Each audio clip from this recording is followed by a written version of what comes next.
Hey guys, it's your girl Alice and you're welcome to my channel.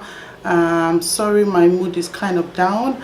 I think it's because I've been thinking of asking myself if I should do this video, but I think it's highly necessary so that when I'm old and grey, my children will go back to this video and they'll have an idea on what their grandmother was like. So I think it's really important I do this. I'm going to be sharing with you guys everything I know about my mom, her life, her job, her legacy, how much she loved us, how much she took care of us, her sacrifices, everything. I'm going to be gisting you guys, so it's just like a story time.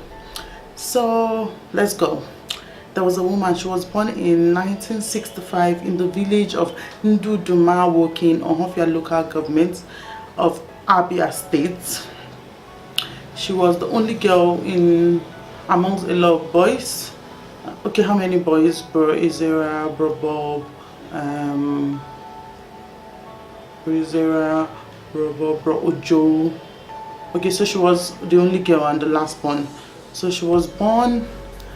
Her mother really loved her. Her mother was one of the amalas in the village. Amala means all those women that they're like the peacemakers, those respected women that are the peacemakers in the village. She was a very good farmer. She was highly respected. So my grandma was really excited to be able to finally have a girl. So she was born, she was spoiled by her brothers, she was practically raised by them. Life was all bliss and happy. Her daddy was a herbalist. Yeah, he had a lot of wives, and it was just a very big family, so she told me. So growing up was fun for her. She was more of mommy's girl, go to the farm, come back home, or go to school, come back home, play, go for errands, take care of the house and all that. Then she went to her secondary school in Aboroba in Ania. I hope I am right. But she went to secondary school. From there she went to Teachers Training College for her grade 2. Then she did her NCE. So growing up, my mom was the most beautiful woman in the village, and she told me that without her, most times if you do a wedding and you do not make her your cheap price maid, that means you've not actually gotten married. So all these Toke Makinwa and all these slay queens, my mother was that before you guys. So she was so tall, she was beautiful, she had beautiful endless legs. Most times one girl was my friend Rachel, she was looking at my pictures one time, she was like, Kai Alice, you look so much like your mom. But I think when I look at her old picture, I do not think I even come close to anything about her. Her hair was perfect, she had beautiful long curvy nails, her toes were perfect, her legs, her hair, her teeth, she has this beautiful gap teeth.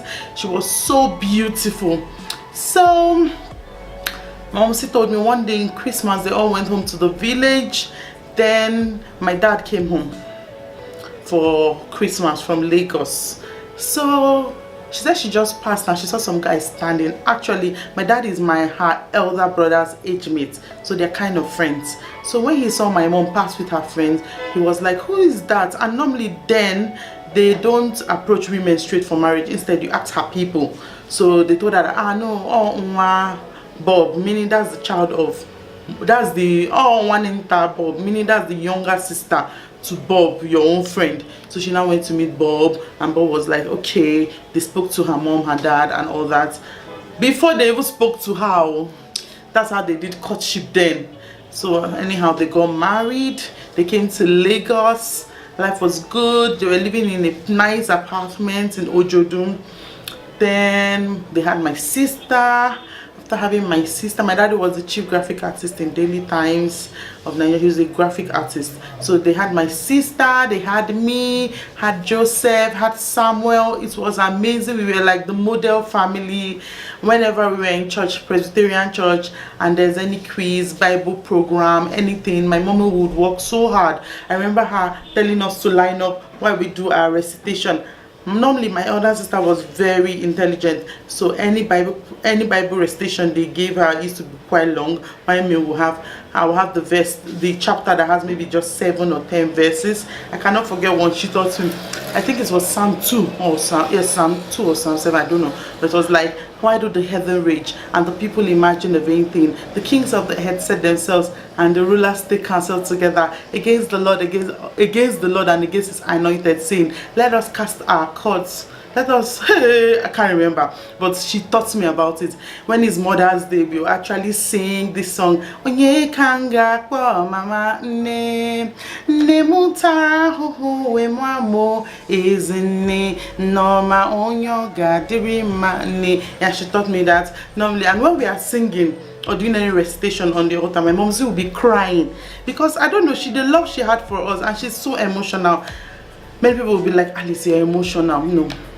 My mother is the queen of emotions. She has so much emotions. Anyhow, so growing up, everybody was wondering, how did this woman raise these children? We were almost perfect. I'm sure most of you that know about our childhood, or those that were there when we were young, can testify to that.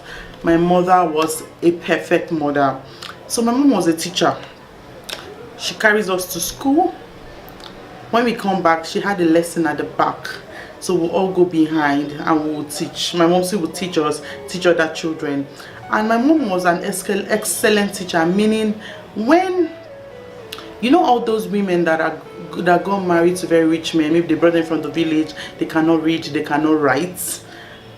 Those women are brought to my mom, and within 1 year they are writing, they are reading, they are so fluent in English. That's how good she was. All the difficult children, when they bring her to our house, there is always, bring her to our lesson, there's always a difference.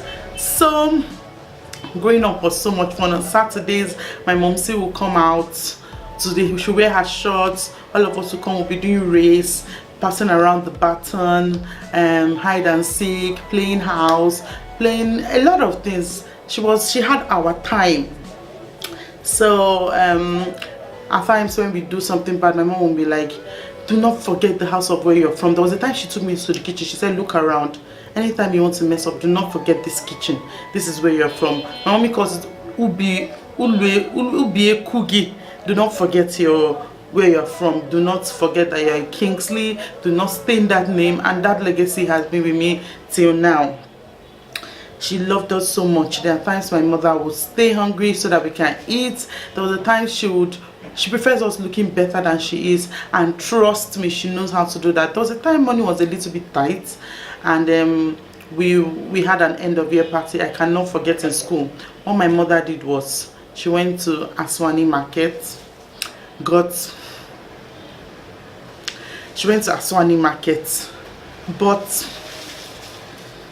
dungarees for 4 of us, you know, short dungarees and t-shirts, white pure t-shirts. So she wear it, we wear with sneakers, and we were one of the most good looking children when we go out. So she never let us, both of them, my dad and my mom, never allowed us to know that we did not really have so much. They protected us, gave us what they could at that time, and I really, really appreciate her for this. So I grew up, went to school, got a job. I now had to leave the house. So I was always coming home weekends and all, come home weekends, go back, come home weekends, go back, because the distance from where I was working and where we lived was quite a distance, so I could not have been going every day. So my mom developed high blood pressure. I'm sure maybe out of stress, or I don't know, but she developed high blood pressure. So we were managing it. She was always taking her drugs. At times she would not take her drugs. At times she would go to church programs and she would be like, "Ah, Lily, do you know that thing? After the pastor preached and prayed, I felt a cold sensation in my body and I knew I'm well." So maybe at times, sometimes she might not take, I don't know. So one day I was in the office and I got a call from my dad, and that my mom is not feeling too well. And I said, "Do you want me to come?" He said yes. So in my mind I was like, my dad is a performer, meaning he's somebody that can take charge of things when issues arise. So for him to call me, that means it is beyond his control.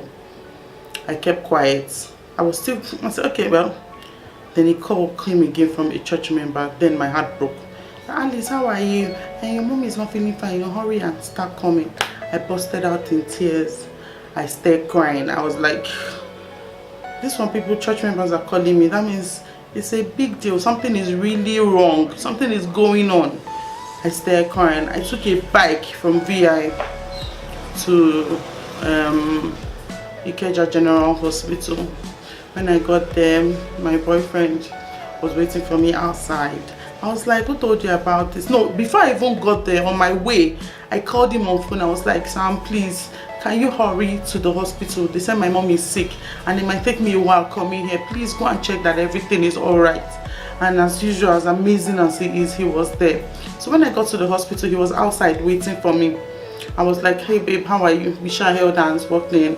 He helped me carry my bag. I noticed he was just looking at my face, but I don't know why or what. I just said, well, maybe you just like how I look or something. So I got there, I saw my dad, saw my brother, saw everybody. I was like, how is she? This one said she's fine, blah blah blah, that she's in the ward and all. I said, okay, let's go and see her. Then my dad called me aside and was telling me that I'm a big girl now. I'm a big girl now, that my mom has raised a very fine woman, that she knows, he knows I can take charge, I can take care of the younger ones. My sister was in school and all that. And I was like, okay, so what is this, where is this going to? Then he now broke the news that my mom was dead, that she's in the car. I just started peeing on my body because I knew then my life was over. I went to the car. I checked. I saw she was there, lifeless, as beautiful as ever. She was still warm. The doctors came and checked her up and they certified her dead. So my dad asked us if it's okay to put her in the mortuary and all that. We said yes, it's okay. After I cried, then they took her to the mortuary. On our way home, I left my sanity in that hospital. We went home.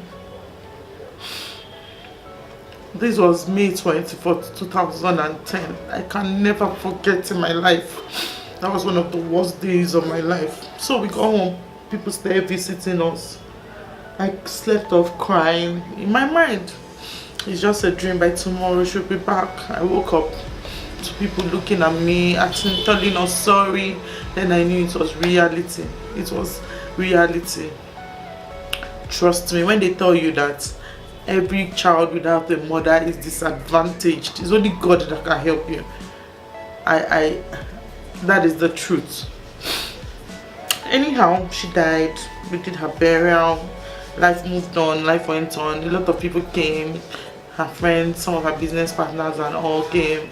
Don't worry, your mom was amazing. She was a good woman. I'll never let you down. I'll always be there for you guys. Trust me. People will leave me mourn for some time. It's you that has the mother that is left with the burden. It's not their fault. Everybody has a lot of things they are doing with their own time too and with their money. So they will just be there, do the best they can and all. And after then, when everything fades off, the reality sets in. So I hope I'm making sense. I hope I'm not just blabbing.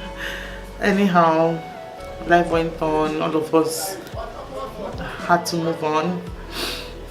It's not been easy. One of the life lessons I learned about her is, one of the major life lessons I learned from her is this: smile through it all. No matter what you're going through, nobody has to know. Deal with it. Just deal with it. So, and I learned also to know what is important, that family is everything, that your children are all you have, and you need to give them your best, irrespective of anything. So my mom loved us. She taught us love. She taught us how to be strong, how to be content, she taught me what life is. I saw life through her. And she taught me what I would never want to become. There are some parts about her that I do not want to ever have. Not because it's bad, but because it hurts to give your all and not get anything in return, you know. But I thank God for her life. I thank her God for everything she taught us, because without her I would not be this kind of a person. I won't be here. She taught me pity, she taught me empathy, she taught me how to have mercy on people, how to cry easily, she taught me how to laugh with my chest. She taught me so much, and I thank God that her memory still lingers on in our own lives. So guys, I just told you guys the story of my mother. I hope you guys enjoyed listening to me rant. This is really important. I did this because tomorrow, like I said, I want my children to say, let us just check our mommy's channel and see this video and know that there's a woman called Eunice Kingsley Ishokufere ni Uduma John Uduma Izira. Yep. So guys, this is where I come to the end of this video. I hope you guys enjoyed it. I hope you guys, thank you guys for listening to me rant, cry and all that. Thank you guys for watching, and see you guys in my next video. Bye guys.